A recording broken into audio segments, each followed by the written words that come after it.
The Word of God is alive and powerful, sharper than any two-edged sword, piercing even to the dividing asunder of soul and spirit, and of the joints and the marrow, and is a critic of thoughts and intents of the heart. All Scripture is God-breathed and is profitable for doctrine, for reproof, for correction, for instruction in righteousness, that the man of God might be mature, thoroughly furnished unto all good works. Study to show thyself approved unto God, a workman that needeth not to be ashamed, rightly dividing the word of truth. Every word of God is pure. He is a shield unto them that put their trust in him. The entrance of thy words giveth light, it giveth understanding to the simple. So is my word that goes out from my mouth. It will not return to me empty, but will accomplish what I desire and achieve the purpose for which I sent it. Christ died for our sins according to the Scriptures, and that he was buried, and that he rose again the third day according to the Scriptures, that whosoever believeth in him should not perish, but have eternal life. For God so loved the world, that he gave his only begotten Son, that whosoever believeth in him should not perish, but have everlasting life. He that believeth on the Son hath everlasting life, and he that believeth not the Son shall not see life, but the wrath of God abides on him. In preparation for our study of the Word of God this afternoon, let us use the rebound technique, and we should be guided by the personal sins we often commit by us believers, like mental attitude sins, sins of the tongue, overt sins. And so we have this list. As a reminder, we have these mental attitude sins: arrogance, jealousy, fear, anxiety, bitterness, hatred, vindictiveness, implacability, self-pity, guilt reaction. And an example of sins of the tongue, verbal sins: you have lying, complaining, boasting, maligning, judging, vilification. This is defamatory utterance or abuse, vituperation, sustained and bitter railing and condemnation, and gossip. Those are examples of the sins of the tongue. And overt sins, you have adultery, murder, fornication, sexually perverse acts, drunkenness, drug abuse, theft, murder, and other forms of criminality.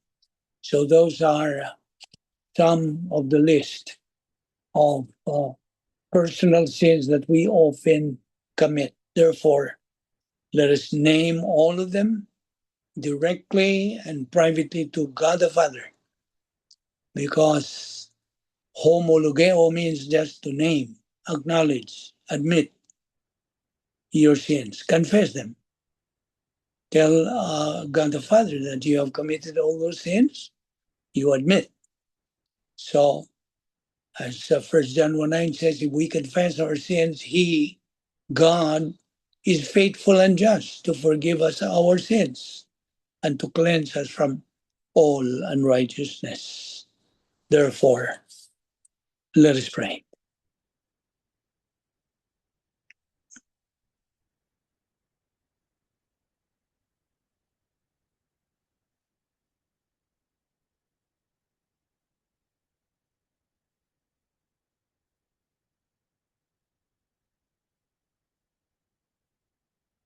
Let us pray. We consider it a privilege, Heavenly Father, to have this opportunity of fellowshipping with Thee in Thy word.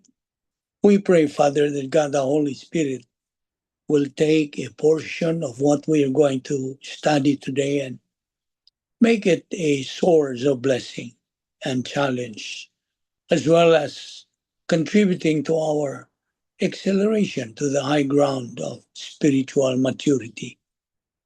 We know, Father, that without this, we have no real purpose to remain in this life unless we attain that stage of spiritual maturity, since we have been given the logistical grace support on which to do so.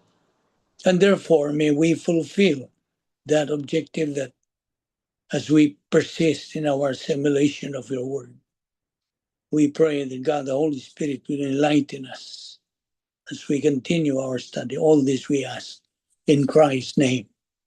Amen. Good day, everyone. And here is today's words to live by. Are you ready to copy this? Okay. Get ready with your notebook or notes and write this down. Today's words to live by. The byproducts of learning and thinking divine viewpoint, which is the mind of Christ, 1 Corinthians 2:16, are the following: inner peace, inner happiness, inner power, and blessing. I repeat, let's make this slowly. The byproducts of learning and thinking divine viewpoint, the byproducts of learning and thinking divine viewpoint, which is the mind of Christ, 1 Corinthians 2:16, are the following: inner peace, inner happiness, inner power, and blessing.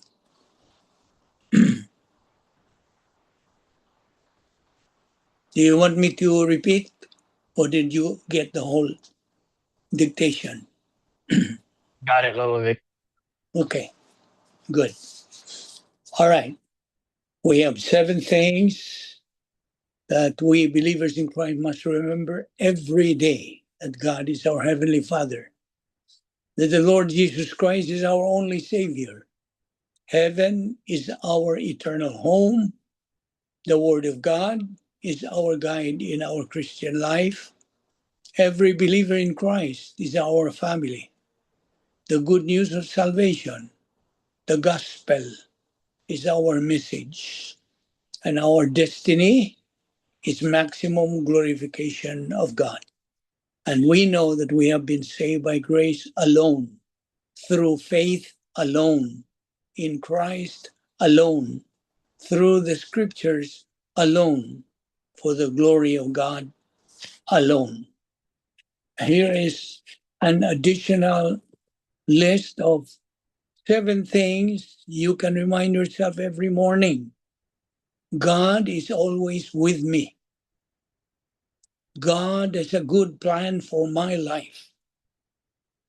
God will make a way for me. God brings me comfort. God holds me up. God carries what I cannot. And God will never leave me. Remember also the benefits, privileges, and advantages that we believers do possess at the point of salvation. We are imputed eternal life. We are imputed God's perfect righteousness. So with our Lord Jesus Christ's perfect righteousness, hence we are declared righteous. We were baptized by God the Holy Spirit that put us in union with Christ forever. We've been declared born again. We are called believers in Christ.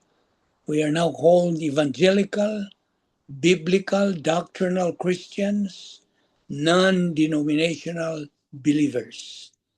Our names, can now be found written in the Lamb's book of eternal life. It cannot be blotted out. Revelation 20, verse 15.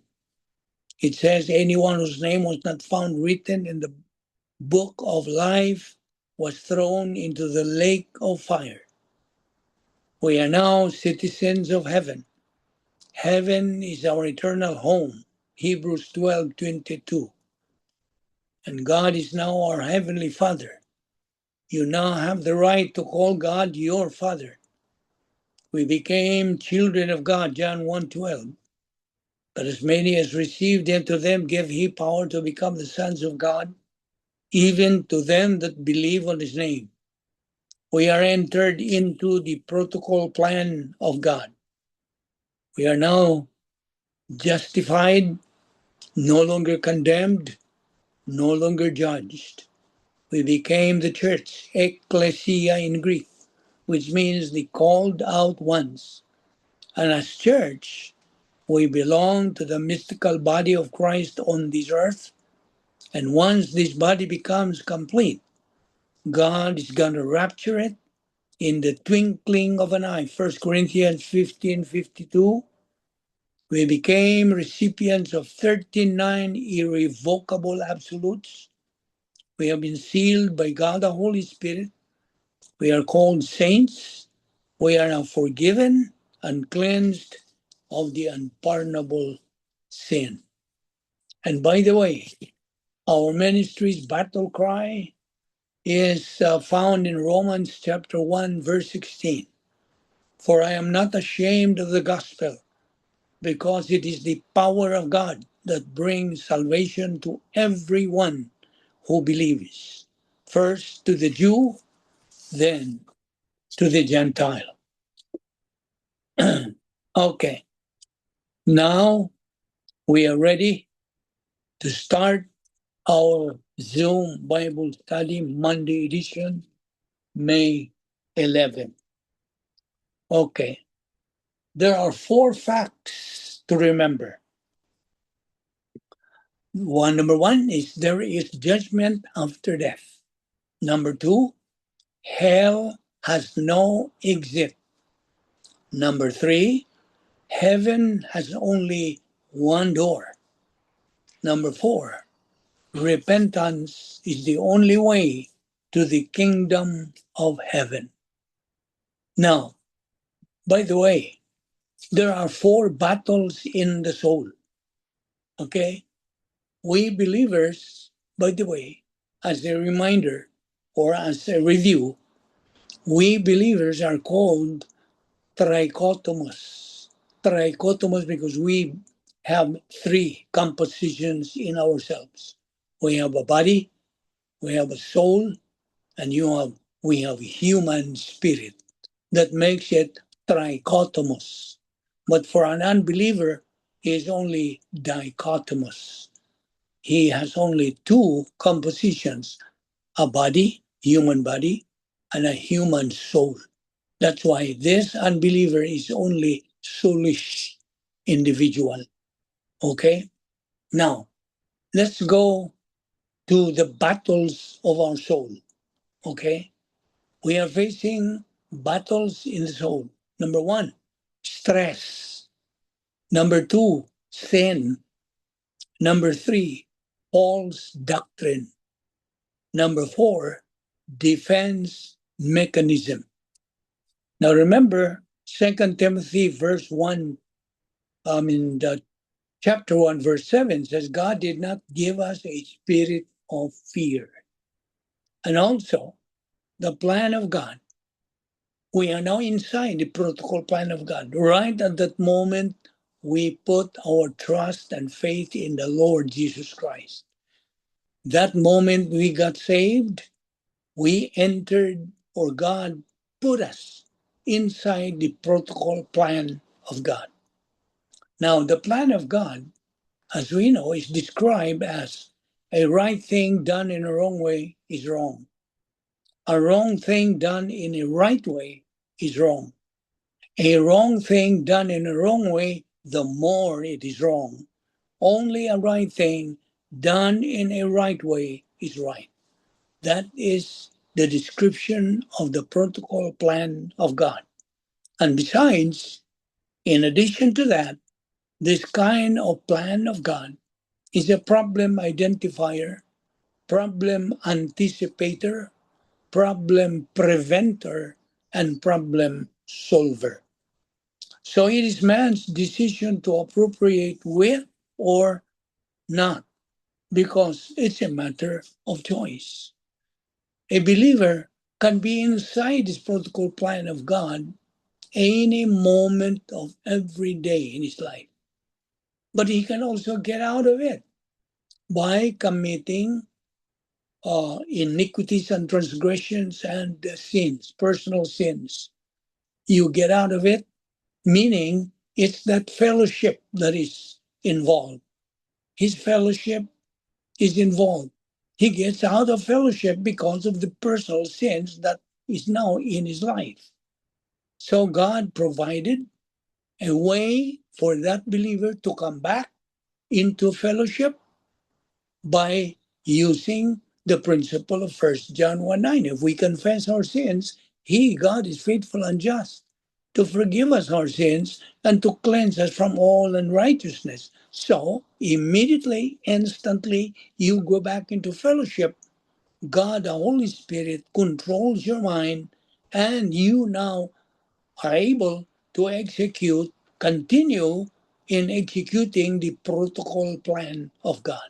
Inside the protocol plan of God, which is now called operational divine dynasphere.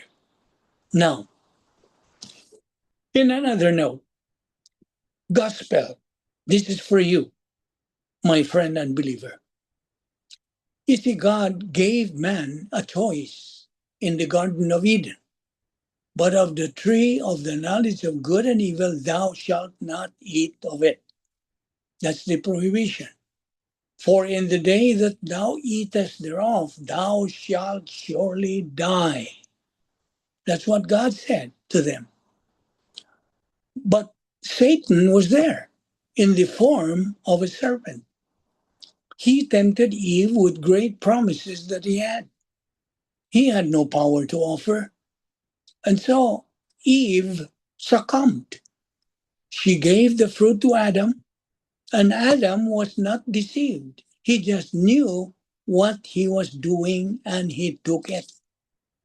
And God had said, you can have of every fruit in the garden except this one. And God was testing man, and that's where sin began. And that is where all the troubles of the world began, right there. We know that something is wrong now with human nature. Terrorism, war, greed, immorality, racial prejudice, poverty, sin is what's wrong with this world.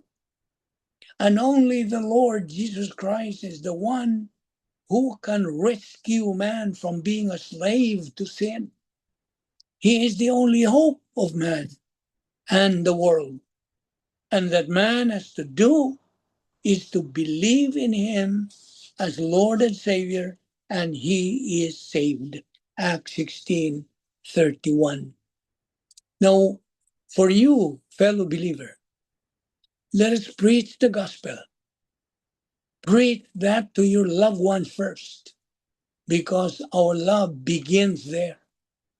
And so, you should be equipped with all the appropriate knowledge about the gospel. You have salvation verses that you can quote to your friend and believer, to your loved ones. Acts 16:31, believe in the Lord Jesus Christ and thou shalt be saved. That is the first stimulus, of course, that God is offering to every member of the human race. Acts 4:12, neither is there salvation on any other under heaven given among men, whereby we must be saved. John 3:16, God so loved the world that he gave his only begotten Son, that whosoever believeth in him shall not perish, but have eternal life. John 3:3 and John 3:7, except a man be born again, he cannot see the kingdom of God. John 3:36, he who believes in the Son has life. He who does not believe in the Son does not have life, but the wrath of God abides on him. Ephesians 2:8 and 9, we have been saved by grace through faith, that not of ourselves, of yourselves, is a gift of God, not of works, lest any man should boast. 2 Peter 3:9, God is not willing that anyone should perish, but that all should come to repentance. Matthew 7:13 to 14, wide and easy is the gate that leads to destruction, and many are entering into it. But the road is narrow and the way is hard that leads to life. Only few find it. Jeremiah 29:13, if you truly seek me, you will find me. Hebrews 9:27, it is appointed unto men once to die, and after this, the judgment. And Matthew 12:31-32, this is about the unpardonable sin. This I say unto you, all manner of sin and blasphemy shall be forgiven unto men. But the blasphemy against the Holy Spirit, it shall not be forgiven unto men. He who speaketh a word against the Son of Man, it shall be forgiven him. But whosoever speaketh against the Holy Spirit, it shall not be forgiven him, either in this life, neither in the world to come. John 14:6, Jesus said, I am the way, the truth, and the life. No one comes to the Father but by me. 1 Timothy 2:4, God wills that all be saved and come to the knowledge of the truth. Bible doctrine, that's part of it. Okay? Now for you, fellow believer, here is the importance of Bible doctrine. It should be number one in your scale of values as a believer. Make it as your priority. God says in his word, Matthew 6:33, seek ye first the kingdom of God and his righteousness, and all these things shall be added unto you. Bible doctrine, therefore, is very important and indispensable in the life of every believer. If you are a believer, take note of this, that Bible doctrine is the only way by which you can know and love Christ. 1 Corinthians 2:16, Philippians 3:10. Bible doctrine in the right lobe leads to occupation with Christ. Hebrews 12:2 and 3. Bible doctrine is perceived under the principle of gap, grace apparatus for perception, and produces confidence in phase 2 life. Job 5:24-27. Bible doctrine in the right lobe is the source of divine viewpoint. Isaiah 55:7-9. Bible doctrine is the basis for orientation to God's plan in time. You see, you should know the protocol plan of God for this life in preparation for the next, our future life with God. That's in Isaiah 26:3-4. Bible doctrine produces both sanity and stability of mind. You want a sound mind, stable mind? There you are. James 1:8. Bible doctrine is the basis for divine guidance as well as orientation to grace. God's policy is grace, you know that. And if you don't know about his policy, then life would be what? Monotonous, and there's no life in your life. You see? So Bible doctrine is the basis for divine guidance as well as orientation to grace. Be oriented to grace. Once you are oriented to grace, you become humble. And humility is a Christian virtue found only and acquired only inside the protocol plan of God. That's why I'm trying to give a stress on this, that it is but an obligation or responsibility of every believer to stay inside the protocol plan of God. Because without Bible doctrine, okay, listen now, without Bible doctrine, if you are negative to study doctrine, to study the Word of God, Satan, God's avowed enemy, corrupts your mind and soul. It corrupts your mind and your soul.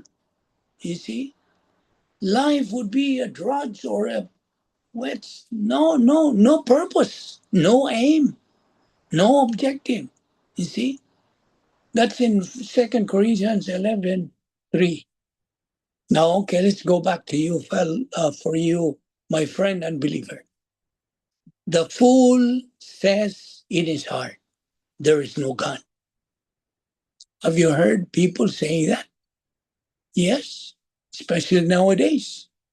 This is the age of apostasy. People are departing from the truth.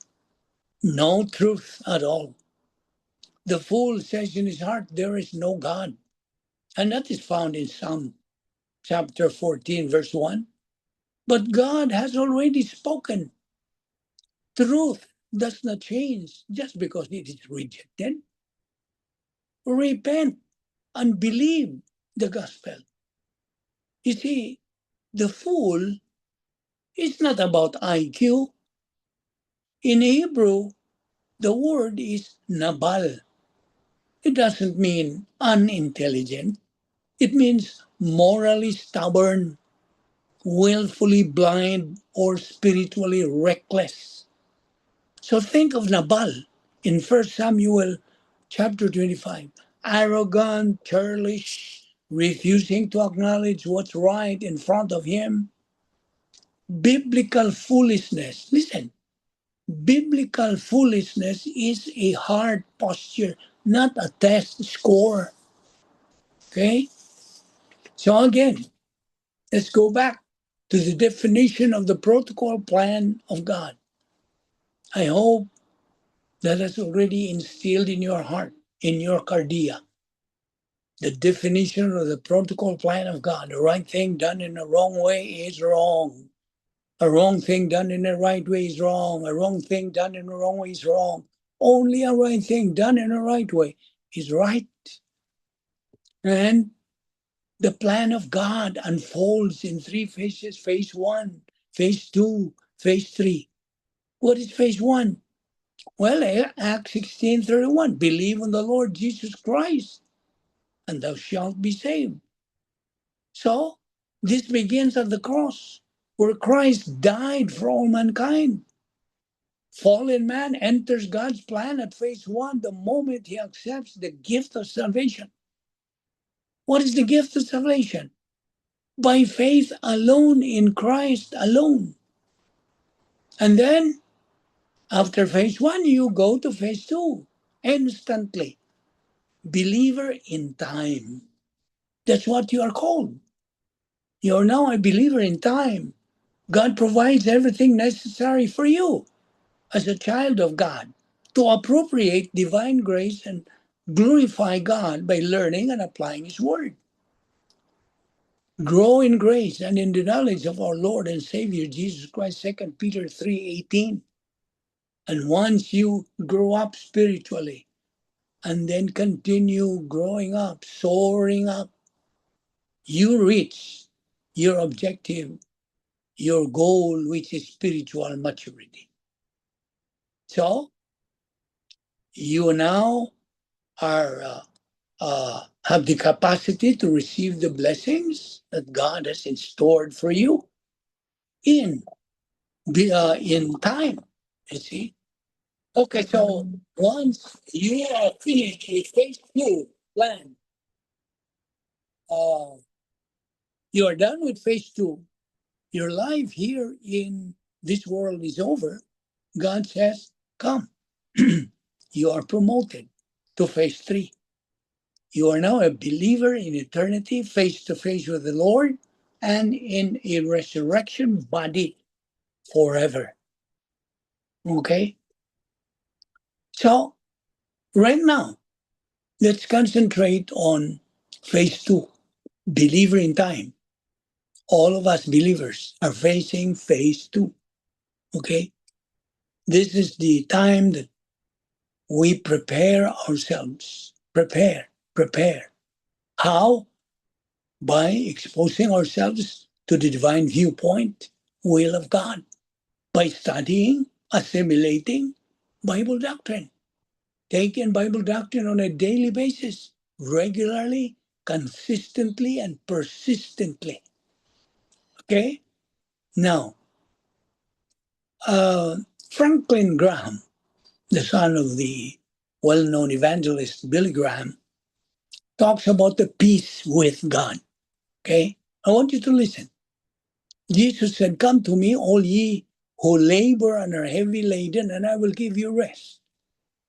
Well, maybe you've been burdened by the sins of your life and the mistakes, and you just would love to have rest for your soul.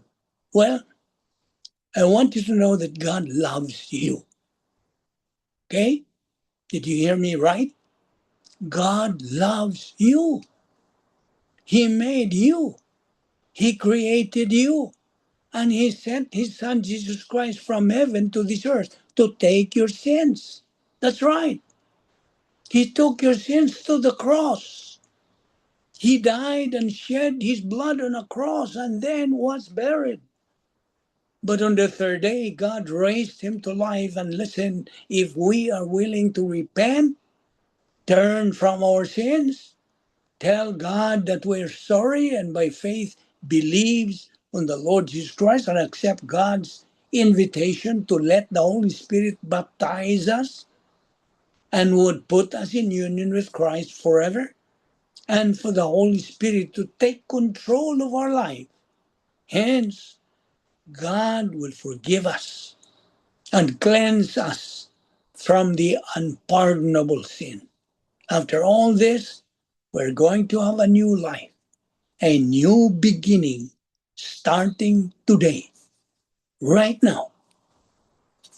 If you make that most important decision in your life to believe on the Lord Jesus Christ.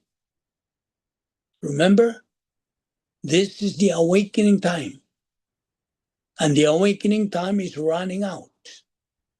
Denying hell would not stop the fire. I repeat, denying hell won't stop the fire. Eternity does not care what you believe. So therefore, do not die without Christ, please. Because dying without Christ is horrible. It has a horrible result. The gospel, there is but one door of salvation. And Christ said, "I am the door." John 10:9. The whole verse says, "I am the door. If anyone enters by me, he will be saved and will go in and out and find pasture." In the King James Version, it says, "I am the door. By me, if any man enter in, he shall be saved." So, remember who Jesus is. Okay? Jesus is the great I am. Jesus didn't say the way. He said, "I am. I am the bread of life." That's in John 6:35. "I am the light of the world." John 8:12. "I am the door." John 10:9. "I am the good shepherd." John 10:11. "I am the resurrection and the life." John 11:25. "I am the way, the truth, and the life." John 14:6. "I am the true vine." John 15:1. So preach the word. That is an admonition or exhortation to you fellow believer. Bible doctrine should be our life from now on as believers. How can you as a believer love God? That's my question. How can you love God? You profess to love God? If I ask you, do you love God? You said, yes, of course. Of course, I believe in God and I love Him. Now, let's use doctrine when I ask you that question. When we talk about loving God, okay? Why? Because man cannot just love God through the human means, nonetheless through his human emotion. You see? Besides, God, when it comes to worshiping Him, can only be worshipped in spirit and in truth. John 4:24. So based on the doctrines we have learned, we have been studying and learning and believing and applying the Word of God for almost 2 years, or maybe more than 2 years now, on our Zoom Bible study. So based on what we have known, we have learned, we believers can only truly love God by what? Number one, being a believer. You cannot worship God if you are an unbeliever. No, no way. So that's number one, being a believer. Number two, being a believer, you must be filled by God, the Holy Spirit. And you know the process, you know the mechanics to be filled by God, the Holy Spirit. Number three, functioning in its unique spiritual life inside the operational divine atmosphere, fulfilling the plan of God in your life. Number four, Bible doctrine now circulates in the stream of your consciousness. And number five, in short, you now are a spiritual believer. These things are the prerequisites, the requirements for believers to be able to worship and love God in God's way. You see, the Christian way of life is a life of Bible doctrine. Besides being a supernatural way of life, it is a supernatural way of life. Because the people outside who are unbelievers are shocked to see you plugged into Bible doctrine. What's happening to them? Of course, we are right with God, following His doctrine. Now, okay, for you, fellow believer, the devil is not after your money. He's not after your job. He's not after your platform. He's after your mind. Because if he can control your thoughts, he can destroy your purpose. That's in Romans 12:2. Do not conform to the pattern of this world, but be transformed by the renewing of your mind. Then you will be able to test and approve what God's will is, His good and pleasing and perfect will. Now, misery or prosperity. You have a choice. You want to become miserable? Go ahead. Or prospered? Go ahead. Okay. In Matthew chapter 16, verse 24, we are dealing here with the doctrine of self-induced prosperity and self-induced misery in life. Okay?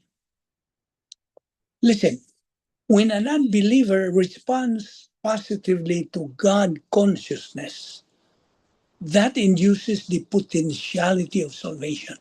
Okay? Here is the soul of the unbeliever. Just try to imagine his soul. He has self-consciousness, mentality, volition, conscience, and emotion.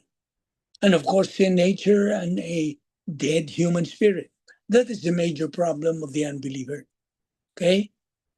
Unbelievers, need everlasting life. You, my friend and believer, you need an everlasting life. God has written eternity in the soul of man. Ecclesiastes chapter 3 verse 11 says it's called the immortality of the soul. Okay? That is why all members of the human race are cognizant to the fact that there will be life after death, that they don't go out of existence. Okay? Let me emphatically stress on that. Some people think that they go out of existence once they die. No, it is something that's innate in the mentality of the soul. Okay? And that is true to all members of the human race. And therefore, the unbeliever needs everlasting life. He needs God's imputed righteousness. And he needs regeneration, to be born again. He needs his human spirit activated for capacity to have relationship with God. He cannot have any relationship with God unless his human spirit is activated. You see, all members of the human race, after the fall of man, their human spirit were deactivated. See, all dead. That's why the formula comes in. Adam's original sin plus old sin nature equals spiritual death. Now, into the mentality of the soul of the unbeliever goes the knowledge, okay, of the created universe. That induces the unbeliever, induces from the original word duco, ducere, okay? So self-induced misery is something the unbeliever experiences when he learns this. Now, the gospel information, goes into the mentality of the unbeliever soul. And God, the Holy Spirit, takes over and does his convicting ministry. Comprehension, understanding, and perception takes place, which goes to the command post of the unbeliever's mentality of his soul. Now, when the unbeliever goes positive, he says, yes, I believe. When he goes positive to the gospel, he believes in Christ as Lord and Savior. So, he has eternal life imputed. Eternal life is imputed instantly to him. And he gets the imputation of God's perfect righteousness, and his dead human spirit is activated. See? Are you following me? His human spirit is activated. He's born again. He becomes a member of the royal family of God. Now listen very carefully on this.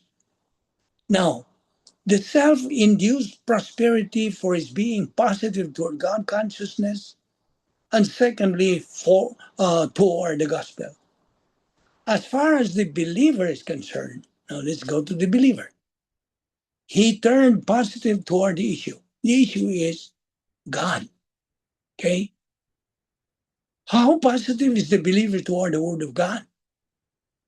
That's the one issue in the believer's life. You see, a believer's attitude toward the Word of God is his attitude toward God. I repeat that. A believer's attitude toward the Word of God is his real attitude toward God. The believer has to learn it, believe it, and use it in his life if he wants to experience that self-induced prosperity in life. Otherwise, he would not just he would just throw away the prosperity package in life and the reward package in the eternal state. Of course, they're going to heaven because they are saved. Thank God for that. But as in this context of Matthew chapter 16, here in the context, our Lord made it clear in order to present what was going to happen. From that time, our Lord's public ministry in chapter 4, verse 17, from that time, Jesus began to preach and to say, repent, for the kingdom of heaven is at hand. Now, in the arrangement of Matthew's gospel, now in chapter 16, Jesus began to preach and to tell his disciples that he was going to Jerusalem in order to die. Some prepositional phrase from that time, the same. Now, earlier in the context, Jesus was asking the disciples, who do you say that I am? Well, they replied, some say you are Elijah, some say Jeremiah, one of the prophets. And he does this for a reason. The reason why he asked his disciples was to inform them that he was going to wind up to the cross. The kingdom is not going to be set up, it's going to be postponed. Not canceled, postponed. The postponement is the establishment of the kingdom to Israel, the Davidic kingdom of chapter 7. The nature, of the promise of the kingdom was the issue. Was the promise legitimate? If God knew that Christ is going to be rejected and the kingdom is going to be set up, then is he going to fulfill it in the future? Was the promise of the kingdom legitimate? That's my question. And they don't get the result because it only revolves in one issue that most theologians just struggle to acknowledge, and that is human freedom. The reason the kingdom was not set up is, listen, because the nation rejected Christ. By and large, most of the Jews rejected Christ as Savior. That's the reason, you see. So I hope you are following this line of thought.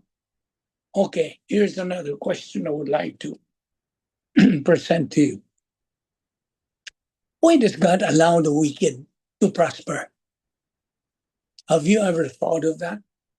Have you ever conceived of asking anybody who knows?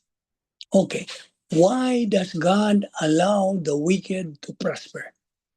Now listen, have you ever noticed that some people clearly lie, cheat, step on others to climb up, yet they seem to have everything go smoother than anyone else?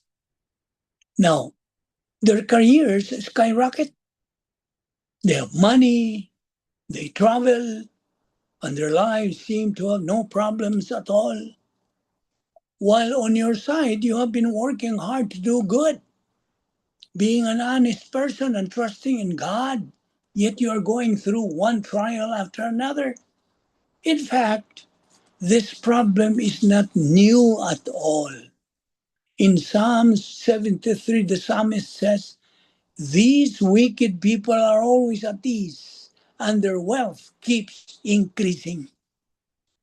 He also felt frustrated, confused, and hurt by this seemingly unfair reality. But later he understood one thing.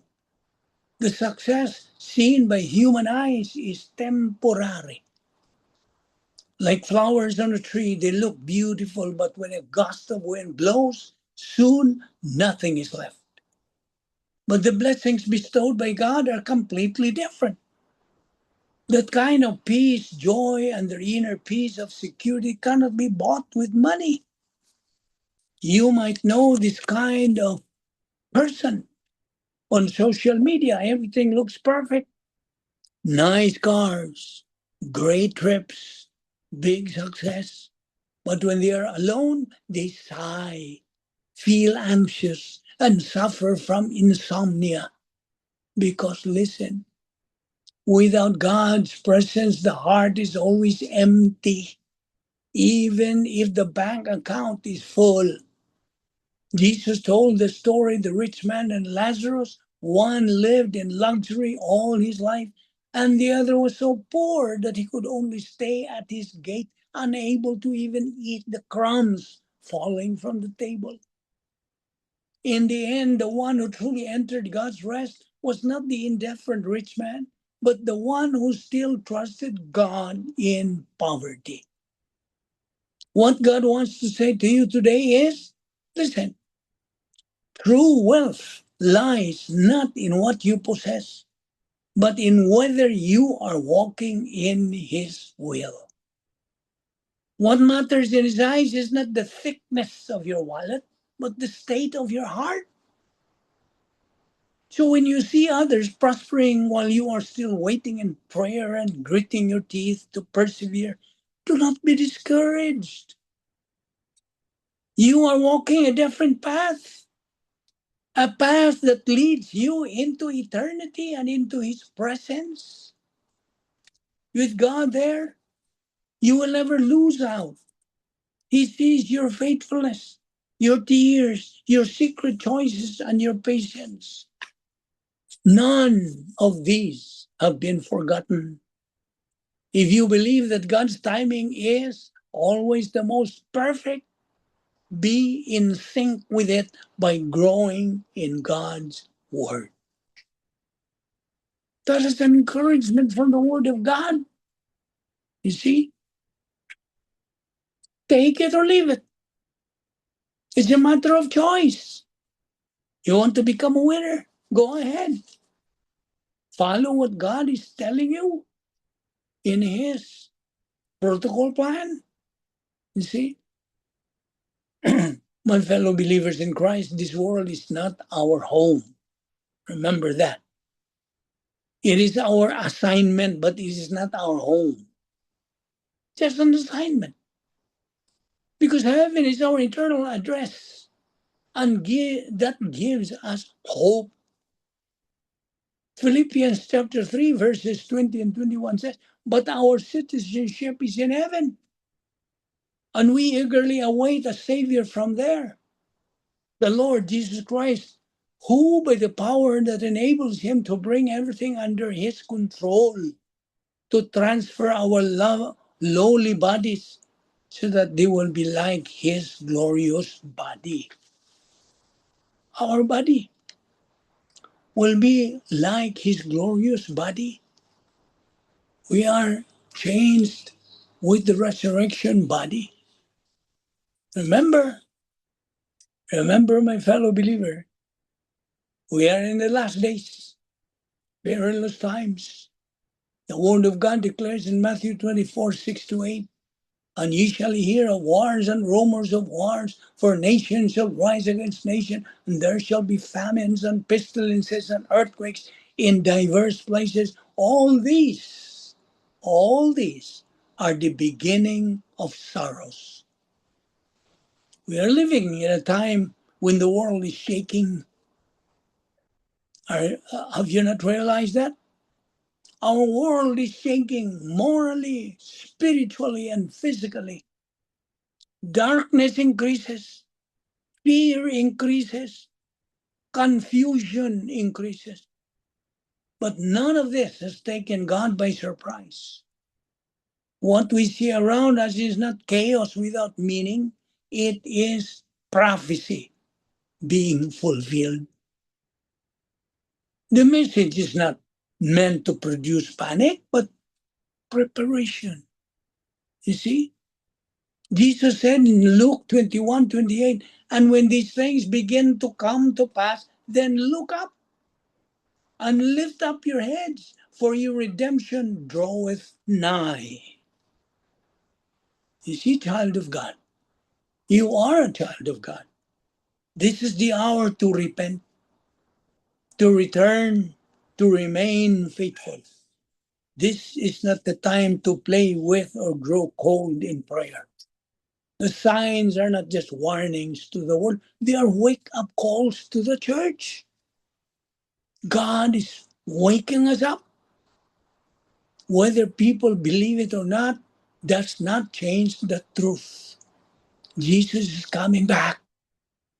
The question is not if He is coming, the question is, are you ready? So, let us watch. Let us pray. Let us be faithful until he comes. See? Now my question now is this. Who initiates? God or man? Who is the one who initiates? Well, in classic Christian theology, especially in doctrines of grace taught by theologians like R.B. Thien Jr., God is the one who initiates. Man responds. It is God who initiates. We people respond. Several passages emphasize this. We love him because he first loved us.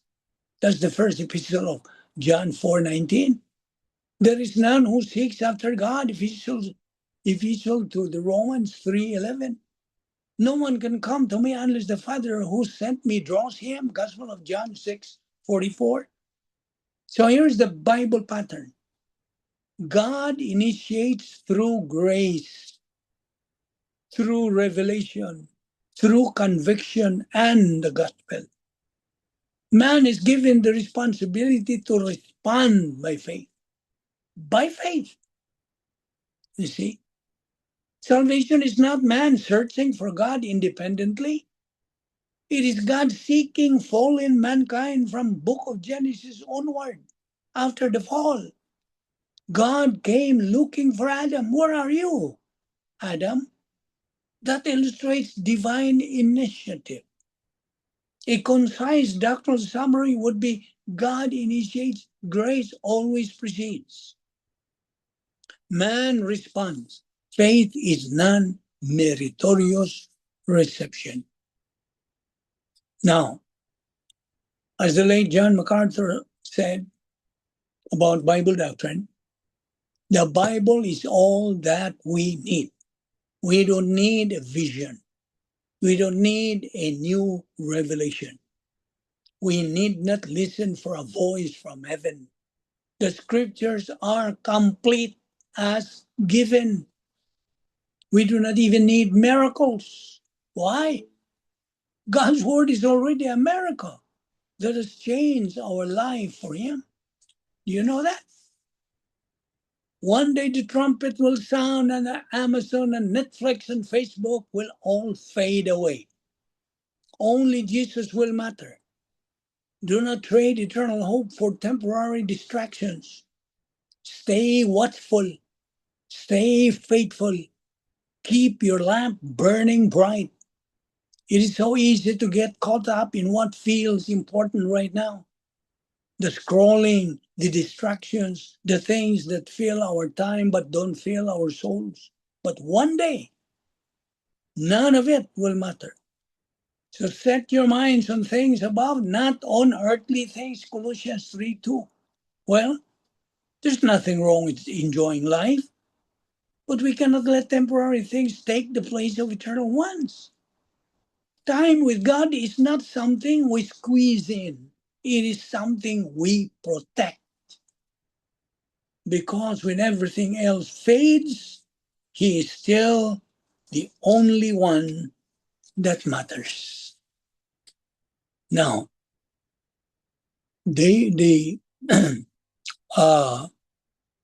one of the famous ministries, like David Jeremiah once said, can you feel it?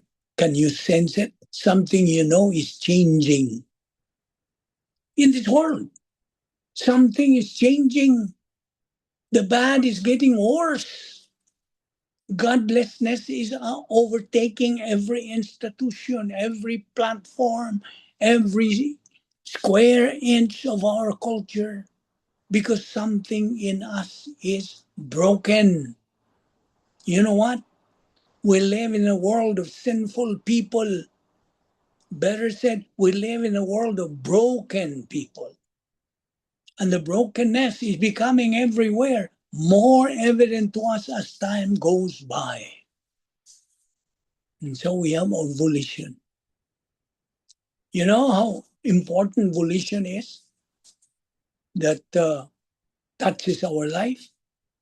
Volition is with us. Every minute of our life, volition is involved, is at stake. But what is volition? If I ask you, how far have you known about volition? What's the other name for volition? Free will. Now, what is volition? It is God-given ability to choose, the capacity of your soul to decide for or against God, against truth and obedience. It is one of the most sacred parts of your soul and a key part of being made in the image of God. Genesis 1:26-27. In essence, okay, God gives every person free will, and with it, the responsibility to choose his plan or reject it. Well, biblical basis, Deuteronomy 13:19, I have set before you life and death, blessing and curse. Therefore, choose life, that you and your offspring may live. Revelation 3:20, Christ knocks, but man must open the door by his own decision. Now, these verses show that while God is sovereign, he honors human volition. Of course, he honors, he respects. Every blessing or consequence flows from the choices we make toward or away from his word. Now, you see, volition is neutral. Okay? It's your freedom to decide. What matters is how you use it. Every test in life is a test of volition. Have you not realized that? Every test in life is a test of volition. Will you choose divine viewpoint, the truth, or human viewpoint? Emotion, pride, fear? You see, spiritual growth depends on consistent positive volition toward doctrine. 2 Peter 3:18. But negative volition leads to spiritual decline. You have arrogance, self-reliance, rejection of truth. Romans 1:21-25. Divine discipline or blessing often flows directly from how volition is exercised. Here is how to live out the doctrine of volition daily. Choose to think before reacting. Think before reacting. Now, is my next decision aligned with God's word or my emotions? You see, you have to choose faith over fear. When uncertainty comes, decide to trust God's promises. Choose grace toward others. When hurt, use your volition to forgive rather than retaliate. Choose humility and teachability. Stay open to correction, letting the word renew your mind. Choose consistency, daily positive decisions toward learning and applying doctrine. Build strength and stability in the soul. Yes, that builds stability and sanity with what? In your soul. You see, I'm reminded of the Latin adage that says, mens sana in corpore sano. What does that mean? That's Latin. Mens sana in corpore sano. A sound mind in a sound body. You see. And I was also struck by that saying, train your mind, the body will follow. That's true. All of the things that we are discussing has something to do with our volition. You see, the doctrine of volition reminds us that life is a series of choices. Each one revealing whether we are aligned with God's truth or our own ways. Every moment, you have the freedom to trust instead of worry. Did you get that point? Every moment, we have the freedom to trust instead of worry. We have the freedom to love instead of hate. Freedom to forgive instead of blame. Freedom to learn instead of resist. freedom to obey instead of argue. You see, these are choices. A daily choice to follow God. Now, here's the key verse for that, Deuteronomy 30, verse 19. I have set before you life and death, blessing and curse. Therefore, choose life, that you and your offspring may live. What is volition again? Volition is the freedom and responsibility to choose, one of God's greatest gifts to every person. It is the power of decision that resides in your soul, reflecting the image of God. Every thought, every attitude, every action begins with the decision of the will. Through volition, we choose to trust or doubt, obey or resist, love or hate, walk by faith or live by sight. But here's God's design for volition. God never forces obedience or love. He invites it. He allows every person to make real decisions and to live with the blessings or consequences that follow. In one of the ministry's words to Levi, I said one time, before you make a decision, be sure you are inside the protocol plan of God and you are filled by God, the Holy Spirit. The decision you're going to make will surely be good and right. So, that's it. Choose for yourselves this day whom you will serve. These verses remind us that volition is sacred. God respects our choices, but He also holds us accountable for them. And that is where we will continue our study tomorrow. Tomorrow is going to be bilingual, and we will start at 1:30. This is now the new change of schedule. Okay. Is there any question? Any question? If there is no question, let us pray. Father, we thank you for the great opportunity of fellowshipping in your word today and learning, especially the doctrines that we just took up. May God, the Holy Spirit, motivate and challenge us to continue feeding our soul with your word until we reach the stage of capacity for life, the pleroma stage, thus become winners in this present life.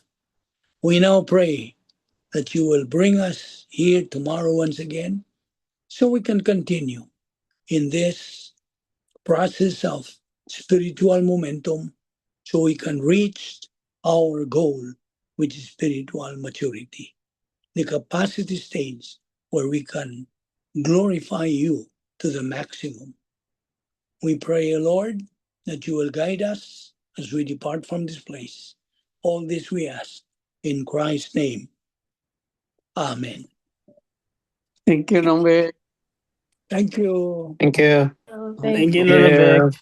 Thank you. Lolo Vic. Thank you. Thank you ninyo tanan. See you tomorrow. Sige, sige. Bye. Bye. Tomorrow, 1:30 na. Sige. Okay. Bye. Bye. Bye.